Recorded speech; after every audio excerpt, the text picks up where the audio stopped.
Good morning, everybody! Okay, the first commitment. That this day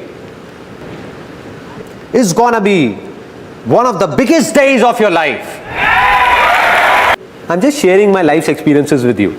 My life is easy, so I'm gonna tell you how is it easy, why is it easy, and how can you make your life easy, not complicated. And then there are a lot of people who don't even laugh at home. Their laughter, struck by the hard times of life, gets stuck. It stops. So I have given a name to such a laughter, and that's constipation smile. Meaning, stuck up smile. So do what you feel like doing, because this day is not gonna come back. This day is not gonna come back. It means that even if something bad is happening, it seems to be bad, it is not actually bad. It seems bad at present, but in future we realize that it was also for the good. So it doesn't make a difference what you think.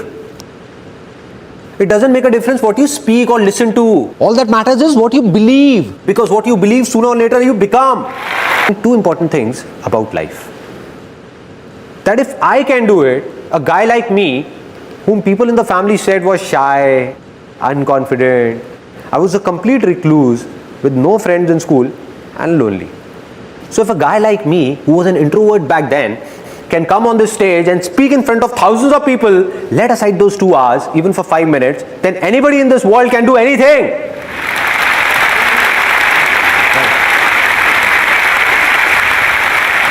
This was the first thing. And the second thing I learned made me swear to myself, never to mug up anything. So everything I'm going to speak today, I have no pages in my pocket. No mugged up matter. No preparations. I have no clue what I'm going to speak about. I'm not going to do this seminar from here, but from here, from my heart.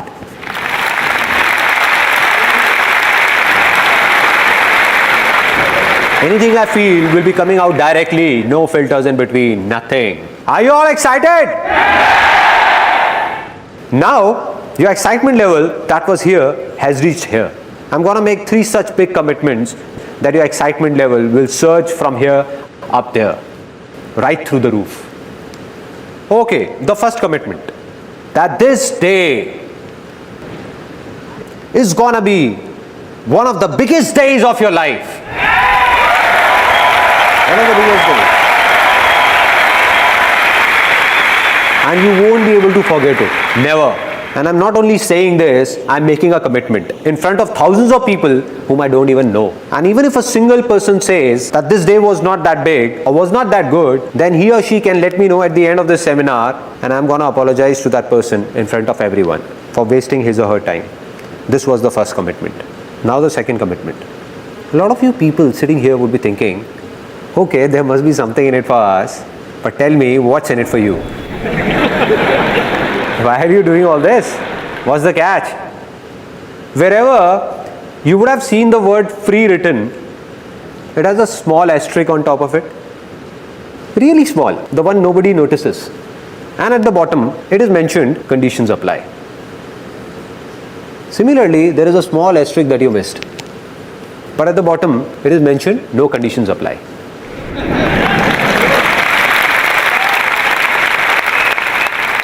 Which means, be it today or any day, I'm never going to talk about or even ask for a single penny from any one of you. No profit of any kind, neither direct nor indirect. Not now, not ever.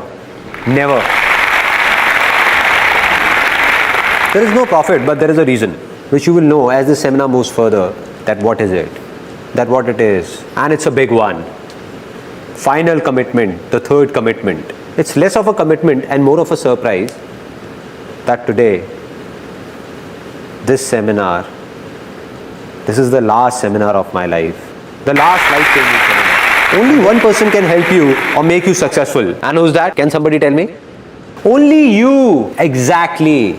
So this is what's going to happen today. All I'm going to do is make you remember that in those 90% things in which you're already successful, what did you do at that time? And once you recall those methods, the remaining 10% things in which you are stuck, all you need to do is simply apply these methods there also, and you will succeed in them as well.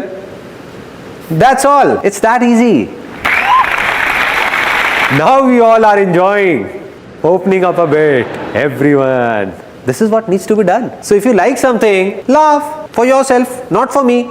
The problem is that a lot of people, when at home, while playing with kids, are fine, but outside, don't know what happens in seminars, at public places. And then there are a lot of people who don't even laugh at home. Their laughter, struck by the hard times of life, gets stuck. It stops. So I have given a name to such a laughter, and that's constipation smile. Meaning, stuck up smile. They feel like laughing, but don't want to open their mouth. How will it come out? Let it out. Don't suppress your laughter. Let it out. Out. There is no point stopping it. No point. So do what you feel like doing, because this day is not gonna come back. This day is not gonna come back.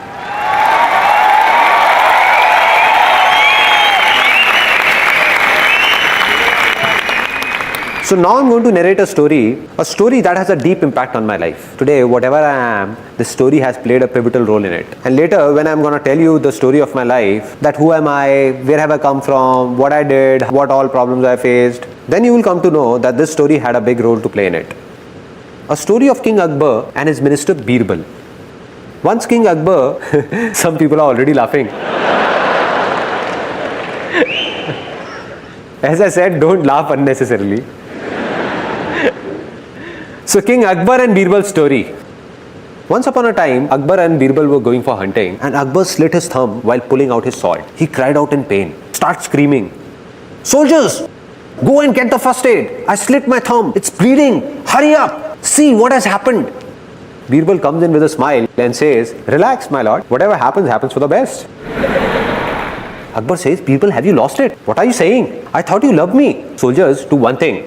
Leave the first aid. Take this crook Birbal, hang him upside down for the entire night, lash him up with hunters and hang him by the neck in the morning." So Birbal is taken away, and Akbar goes for hunting alone. Now he goes to hunt and is caught by a few tribal men. They hang him upside down. Now there is this tribal dance going on. Hoo ha, hoo ha, hoo. Come on guys, you don't expect me to dance. Suddenly a tribal man looks at Akbar's injured thumb and shouts, "He's impure. We can't sacrifice him to the gods. Free this impure being. He's impure." So Akbar is freed. Now Akbar is crying. It's morning. He thinks Birbal would have been hanged by now. Shouting and screaming, "Birbal! Birbal! Birbal!" Running towards the palace. And he sees that Birbal is about to be hanged. About to be. He runs and holds Birbal by his feet. Says, "Birbal, please forgive me. You were right. Whatever happens, happens for the best. That's why I'm still alive. And look at me, I'm such a cheap fellow.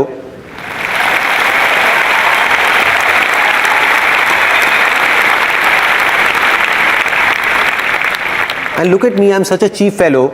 What have I done to you?"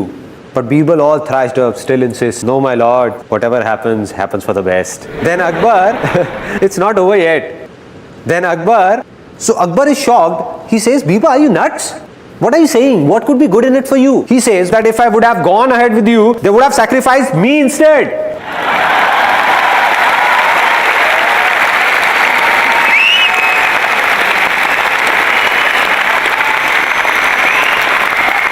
Now a lot of smiles here are transforming from constipated smile to loose motion smile.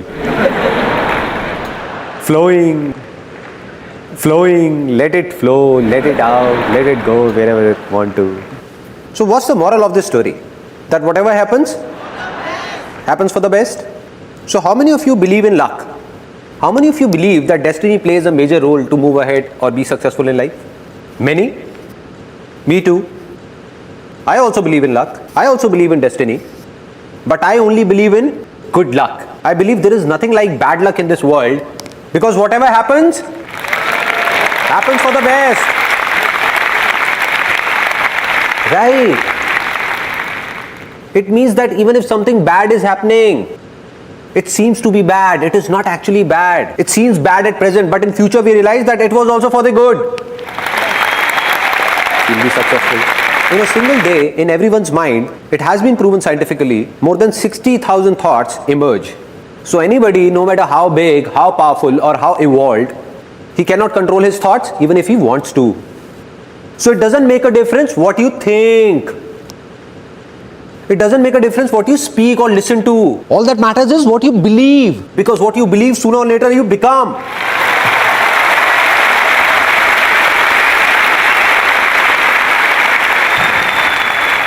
And if someone believes that he can't do anything, will he be able to do something?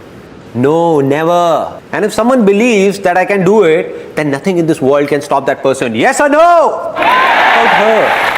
See, here is an interesting fact that how does a mind work? See, our mind cannot think in words. It can only think in images. It can only think in pictures. For example, I'm saying terrorist.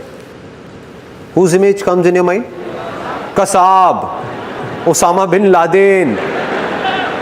Nobody's saying wife, right? Don't you dare.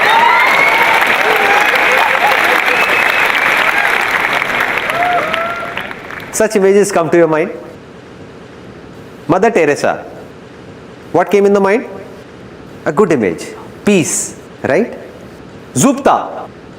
Any image in the mind? ZXY. Any image in the mind? ZXY. Any image? No? Nothing? It means that our mind can't think in alphabets. It can't think in words. It can only think in pictures. Pictures. No success is bigger than health. A man with a lot of name, fame and wealth, but without health, is he any good? All is waste. No use. No success is bigger than health, and we all know it. Nothing new in it. So how many of you genuinely want to stay healthy? Everyone. Out of you, how many know that the best way to stay healthy is to get up early, go to a park, do yoga or do jogging? Everyone knows. So now how many of you are actually regular? That's it. Hardly 1% or 2% people. Now see, the problem is that we all know these things, but when do we remember them? About health, to stay healthy. The time we are sick and visit a doctor, or visit a relative or a friend in a hospital, when the doctor warns us that either you do something now or the Almighty will do it. Cholesterol levels, man. Right. And then suddenly we wake up saying something needs to be done now. And from that very day, you make up your mind that from tomorrow morning 6 o'clock, I'm going. Everything is planned. Left office on time. Thinking, I have to go, I have to go, have to go, have to go, have to go. It's around 10:30 in the night and you're feeling sleepy, trying to sleep, lying down, eyes closed. You know to wake up early, you need to sleep early. Just then, you heard your famous TV soaps tune. Na na na na.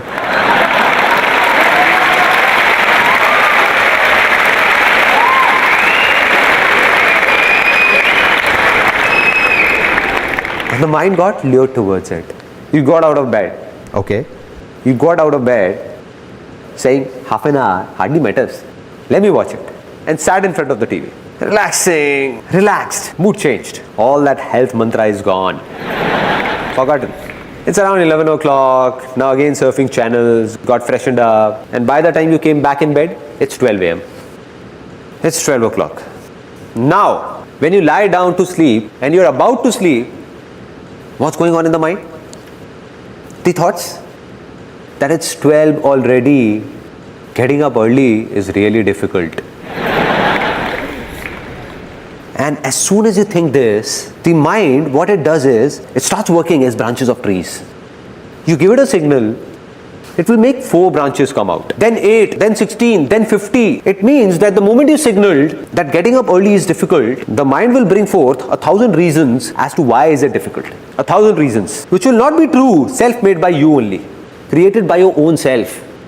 Like for example, the mind will be saying that dude, I have tried it earlier as well. Nothing has changed. Nothing is gonna happen now as well. So no use. The second thought will be, I tried getting up at 6 a.m. earlier as well. I somehow woke up, but the eyes didn't open. Got hit by a side table. And this knee still hurts. Strange thoughts will come to the mind. Strange thoughts. That if I wake up early, like I'll feel sleepy throughout the day in office. And then what will you do? Change the alarm from 6 a.m. to 7 a.m. saying getting up an hour later will hardly make a difference. Now you're remembering because you have said it's difficult. So the mind is giving you reasons. That you read an article in a newspaper which said that a minimum of 7 to 8 hours of sleep is a must. Now the solution of this problem. And it's really simple. That very moment when this thought comes to you, when you're just lying down, all you need to say is that no matter how late I sleep in the night, getting up early is easy for me. It's easy.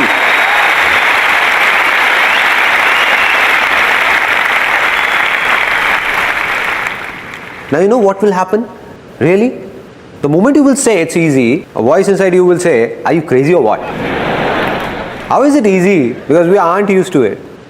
Then you will say it for the second time, it's easy. Then for the third time, it's easy. Getting up early is easy.